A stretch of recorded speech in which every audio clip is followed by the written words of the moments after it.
দাড়ি লম্বা করা এটা নবী সাল্লাল্লাহু আলাইহি ওয়াসাল্লামের নির্দেশ। তিনি বলেছেন আফুল্লুহা আরখুল্লুহা, তোমরা দাড়িকে ছেড়ে দাও। দাড়িকে ছেড়ে দিতে বলেছেন, লম্বা করতে বলেছেন।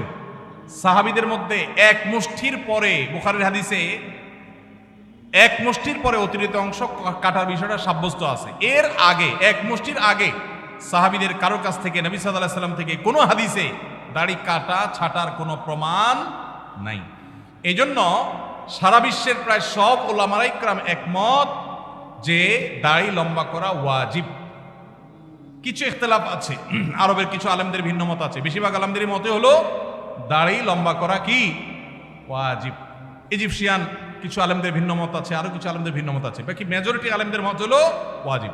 আমরা বলি দাড়ি রাখা সুন্নত, সেটা সুন্নত এই অর্থে নবীজিও দাড়ি রেখেছেন, সেই হিসাবে সুন্নত। কিন্তু তিনি নির্দেশ করলে সেটা কি হয়ে যায়, সেটা আমভাবে ওয়াজিব হয়ে যায়, সেই হিসাবে দাড়ি রাখা ওয়াজিব। অতএব ভাই, যদি কেউ মনে করে দাড়ি না রাখলে সমস্যা নাই, তার কাছে সমস্যার ডেফিনিশনটা কি, সংজ্ঞাটা কি? কেউ তো বলতে পারে নামাজ না পড়লেও সমস্যা নাই, কিন্তু একজন মুসলমান মনে করবে আল্লাহর নবীর ওয়াজিব তরক করলে সমস্যা আছে না নাই? আছে। কিয়ামতের ময়দানে তার জন্য জবাবদিহি করতে হবে কি হবে না? হবে। তবে আমাদের ভাই কেউ হয়তো খোঁচা খোঁচা দাঁড়িয়ে রাখা শুরু করেছেন, আমরা তাকে অ্যাপ্রিসিয়েট করব, আমরা তাকে দূরে সরাবো না। আলহামদুলিল্লাহ ভাই শুরুটা করে দিয়েছেন, ইনশাআল্লাহ আল্লাহ এটাতে বরকত দিবেন। আমরা তাকে এটাকে লম্বা করার জন্য নসিহা করব। তবে সেই সাথে এটাও আমাদের মাথায় রাখতে হবে, দাড়ির চাইতে অনেক ইম্পর্টেন্ট নির্দেশ আছে আল্লাহর, যেগুলো আমরা অহরহ লঙ্ঘন করি। আছে না নেই? এটা শুনে আবার বেদাড়িয়ালা একটু খুশি হয়ে গেছে, যাক আমাদের পক্ষে একটু আসলো।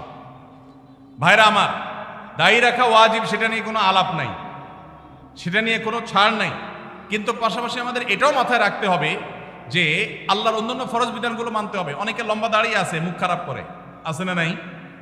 বাংলা একটা প্রবাদ আছে, হাজী সাহেবের মুখ খারাপ। কি বলে? হাজী সাহেবের মুখ খারাপ। এই লম্বা দাড়ি নিয়ে মুখ খারাপ করে কি করে না? এই লম্বা দাড়ি নিয়ে দোকানদার দেশি মশারি আর ইন্ডিয়ান মশারি মিশায় দেশি মশারি তেলগুলো বিক্রি করে কি করে না? তাহলে দাড়ি আছে, তিনি ওয়াজিব আমল করেছেন, সবও পাবেন, কিন্তু যেই কাজটা করছেন ওইটা দাড়ি রেখে যে সব পাচ্ছেন তার চেয়ে অনেক বেশি ক্ষতি তিনি করছেন ওই কাজটা করে। ঠিক না ভাই? ঠিক। এই জন্য আমাদের পরিপূর্ণভাবে দ্বীনে প্রবেশ করতে হবে। আল্লাহ আমাদেরকে তৌফিক দান করুন। কিন্তু সেই সাথে দাড়িও লম্বা করার চেষ্টা করতে হবে। কিন্তু কোনো ভাই করছেন না, আমরা বেশিরভাগ মানুষ অন্যকে নিয়ে পড়ে থাকি। একটা বড় মুসিবত হলো বাংলাদেশে মানুষের, আমরা অন্যের চরকায় তেল একটু।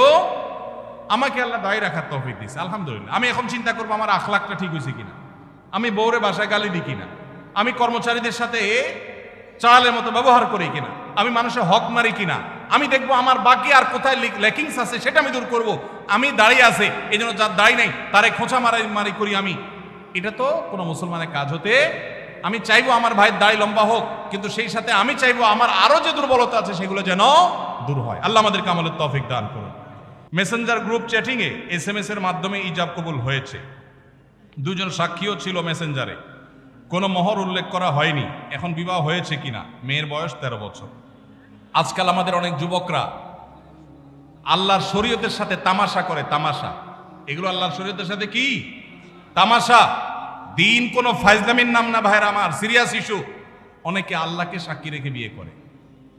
এটা হলো অতি ভালো সাজা। অতি ভালো সাজা তো চোরের আলামত। এত মানুষ থাকতে, আল্লাহর বান্দা থাকতে আপনি আল্লাহরে কেন সাক্ষী বানাচ্ছেন? এই বিয়েগুলো বিশুদ্ধ নয়, এগুলো বিশুদ্ধ নয়, এগুলো জেনা হবে। বিবাহের জন্য দুজন সাক্ষীর উপস্থিতি, ইজাব কবুল থাকতে হবে। এই মেয়ে, বাচ্চা মেয়ে, তার বাবা কোথায়, মা কোথায়, অভিভাবক কোথায়, কোথাকার মেয়ে। জেনা করতে গিয়ে অনেক যুবককে শয়তান নেক্সুরতে ধোকা দেয়, তারা মনে করে আমরা হালাল করছি, অথচ তারা জেনায় লিপ্ত আছে। আল্লাহ আমাদের যুবক ভাইদেরকে হেদায়েত দান করুন। এগুলো জায়েজ নাই ভাই।